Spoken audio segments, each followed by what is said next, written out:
تو جب ہم گناہ کر رہے ہوتے ہیں نا، تو اس کا مطلب یہ ہوتا ہے کہ ہم اپنے دل پر ایک بلیک ڈاٹ لگا رہے ہوتے ہیں. ہم جتنے زیادہ گناہ کریں گے اتنے زیادہ ڈاٹس ہمارے دلوں پر لگتے جائیں گے، لگتے جائیں گے، لگتے جائیں گے، حتیٰ کہ وہ وقت آ جائے گا کہ ہمارا پورا دل بلیک ہو جائے گا، ہماری روحانیت تباہ ہو جائے گی.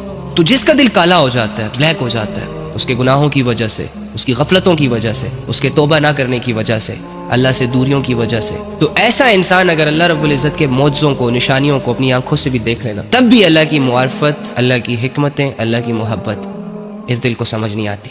پھر ان کی مثال ایسے ہو جاتی ہے کہ ان کی آنکھیں تو ہوتی ہیں لیکن انہیں کچھ نظر نہیں آ رہا ہوتا، ان کے کان تو ہوتے ہیں لیکن ان کو کچھ سنائی نہیں دے رہا ہوتا، اور ان کے دل تو ہوتے ہیں مگر وہ دل اللہ کی یاد سے خالی ہوتے ہیں. دنیا کی محبتوں کا گھر بن جاتا ہے وہ دل. اللہ کی بندگی بہت آسان ہے، لوگوں کی بندگی بہت مشکل ہے. اللہ آپ کو بے حساب رزق بن مانگے دیتا ہے. لوگ اگر آپ کو کچھ بھی دیں گے نا، اس سے پہلے آپ کو ذلیل تو کریں گے، اپنی غلامی تو آپ سے کروائیں گے. آپ کے موبائل فون سے لے کر آپ کے لیپ ٹاپ تک، آپ کے کھانے پینے کی چیزوں سے لے کر آپ کے پہننے والے کپڑوں تک، آپ کے رشتے، آپ کے ناطے، آپ کی دوستیاں، سب اسی کی وجہ سے.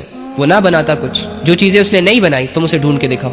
جو چیزیں اس نے بنائی ہے اس کا تم فائدہ اٹھا رہے ہو، اور بدلے میں ہم سے 60-70 سال کی عبادت نہیں ہو رہی، اس کا کہا نہیں مانا جا رہا، اس کے سامنے جھکنا مشکل، اس کے لیے چلنا مشکل، اس کے لیے بولنا مشکل، اس کے لیے سیکھنا مشکل، اس کے لیے کرنا مشکل.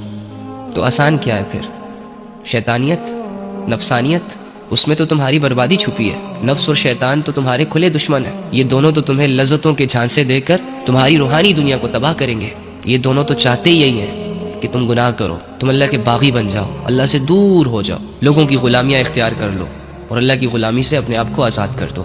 تو کیا نفس اور شیطان کی چاہتوں پر چلنا چاہتے ہو؟ زندگی گزارنا چاہتے ہو؟ برباد ہونا چاہتے ہو؟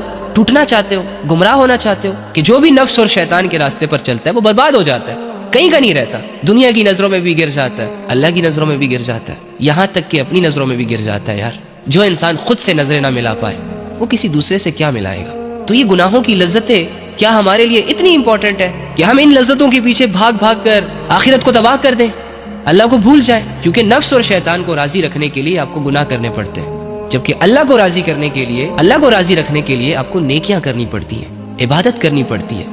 لذتوں، خواہشوں،